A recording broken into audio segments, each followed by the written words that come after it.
So the Guardian has reported that Belgian regulators have launched an investigation into AstraZeneca. So that's the company with Oxford. They've made the vaccine. Into AstraZeneca's coronavirus vaccine production site near Brussels on the request of the European Mission. A first visit by officials from the Belgian Federal Medicines Agency was completed on Wednesday. Samples and records were taken from the plant, and a further inspection of the facility is expected in the coming days.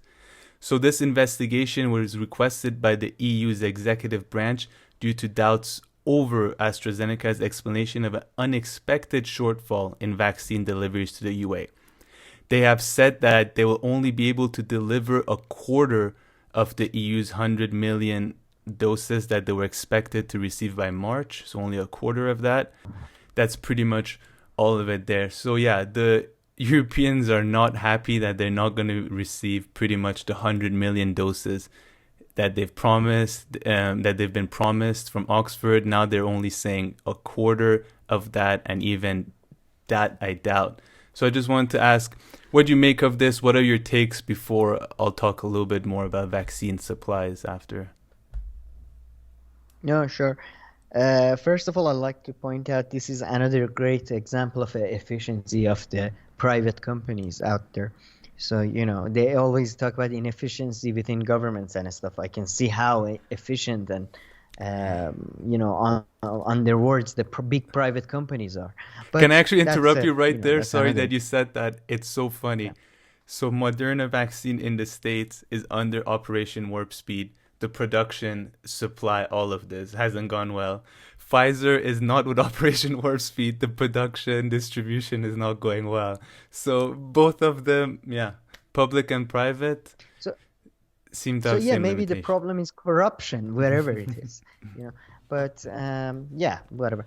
Um, but in terms of, yeah, it's quite interesting because I love how European hypocrisy gets illuminated in these times when they announced a few days ago that they will not allow exports of COVAX vaccines if there are because of there hasn't been as much delivered to the EU. So just they used to make fun of Trump for his protectionist policies. Oh, he wants to buy up all the vaccines. He wants to. Oh, he tried to do that. He tried to do this. Now they're doing exact same thing when they have the chance. So that's one thing. And then Belgium sending things, and this was more to do with media, to be honest. The way Guardian and a couple of other outlets covered it was that you see now that Brexit has happened, Belgians are sending checking AstraZeneca if they're going to the UK, if they're being diverted somewhere else. So, like if it wasn't, I'm sure if UK was still in the Europe, everybody would be vaccinated by now. That's just hysteria they like to create around the EU UK relationship. That really pissed me off. And the hypocrisy of the EU. That's, to be honest, my takes on the issue. Yeah, no, 100%. And I think that there's actually nothing wrong. I think it's fine if countries right now, even European countries, are trying to secure vaccines for their own population. But yeah, absolute hypocrisy, But of don't course. don't go That's for around sure. Yeah. criticizing others or.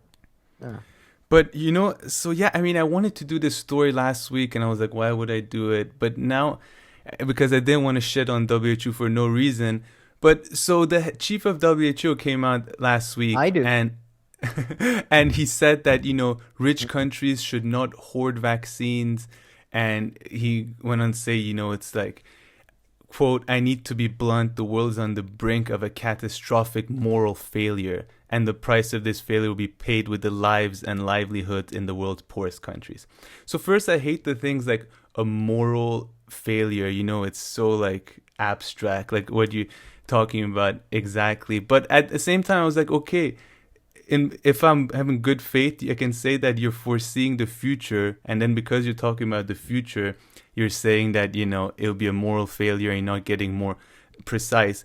Because right Mm, now, let's be honest, there are no vaccines. I mean, stories are coming out every single day. Everywhere they're behind vaccine production and distribution and vaccinating the population. I mean, UK is a little bit ahead, and that's it. I mean, in Europe, they're so far behind. So of course, I don't think, of course, vaccines are not going, unfortunately, to people oh, in oh, developing countries right now, and a lot of them. And okay, go on, yeah. let's make an exception. There is a state in US, a Republican state. I keep forgetting. I think it's South Carolina or somewhere. They didn't have as many elderlies, or for some reason they didn't accept that Pfizer should do the distribution, and they did it themselves. And this is something I saw on the Hill, by the way, so that's why it just came to my. I'm not sure about the details, but they were far more successful than other states where they allowed Pfizer and their operation to distribute the vaccine. So maybe there are more successful cases out there, but yes, you're right. Generally speaking, everywhere it's been a But the mess. supplies are low. I mean, there are no supplies. Even in the Yeah. richest countries, in the UAE, I know this fact. So UAE have actually approved both Pfizer and a Chinese vaccine. And now they've stopped administrating the Pfizer vaccine to anybody who hasn't already received the first dose for at least a month, because their supplies are also low, and they've probably outbid everybody to be the first ones. But they also have the Chinese vaccine, and I mean, right now it looks like even the Chinese can't produce enough of their vaccine, because I mean, Brazil depends on it, all these countries. And I think the Europeans are, of course, way too proud right now to go ask Chinese for vaccine. But yeah, anyway, supplies are low everywhere. And although I usually agree with these kind of leftist arguments that the chief of WHO is making right now, to their defense, there are no vaccines. So rich countries are not hoarding them. And in the framework that we live in, we work on the country unit. That's how we do everything. Whether you think that's good or bad, I feel like it's pushing it right now to ask countries to think differently, because he went on to say that it's not right that younger, healthier adults in rich countries are vaccinated before health workers and older people in poorer countries. I don't think that's true. So I don't know if that's happening, but from my understanding, that's not true. Maybe here and there, but you can look in the richest countries in the world, young people are not getting vaccinated right now. So this is not true. And I mean, we operate within this country unit framework. So expecting that to change right now, I find that to be not very realistic. No, and many people say maybe coronavirus, that type of thing, would further push the world towards a more globalized approach to issues. But then again, with the economic situation and the rise It's of wishful nationalism, thinking. I don't see it.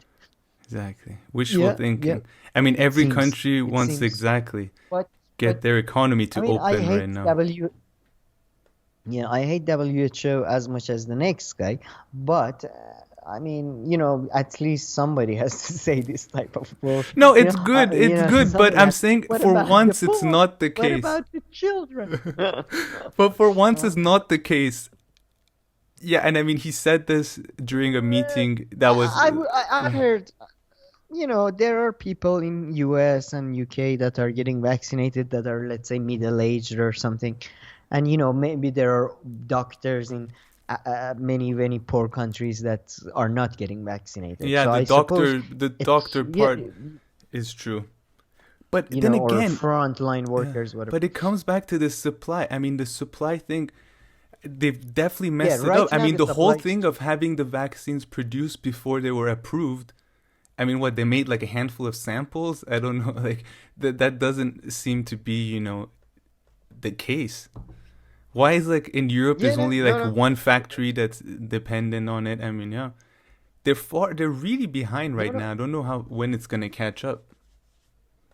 The vaccine production and supply. Well, I read that Germany was saying they're gonna have a tough next 10 weeks because the companies have said that the next 2 months, because of the way they are changing the production. First, the production is going to go down, but after that, it's going to increase significantly because they're actually changing the production works, and apparently they're going to have another plant in Europe, that type of thing. I didn't read the thing with much care, but it seems like for the next 2 weeks it's going to be tough, and then the supply going to pick up a bit. Let's see, and then China already has like 2 different vaccines that have been approved and are ready for distribution, and so many countries behind that. India have their own vaccine, and the Russians too. Huh? For folks who approved the vaccine 7 months ago, they're quite behind with the production and supply and everything. No, they are vaccinating people, and At what rate, though? Moscow just at a lower rate. But Iran just actually what do you say, approved Sputnik 5 as Okay. it's okay. Nice. And they are easing lockdowns in Moscow and some other cities.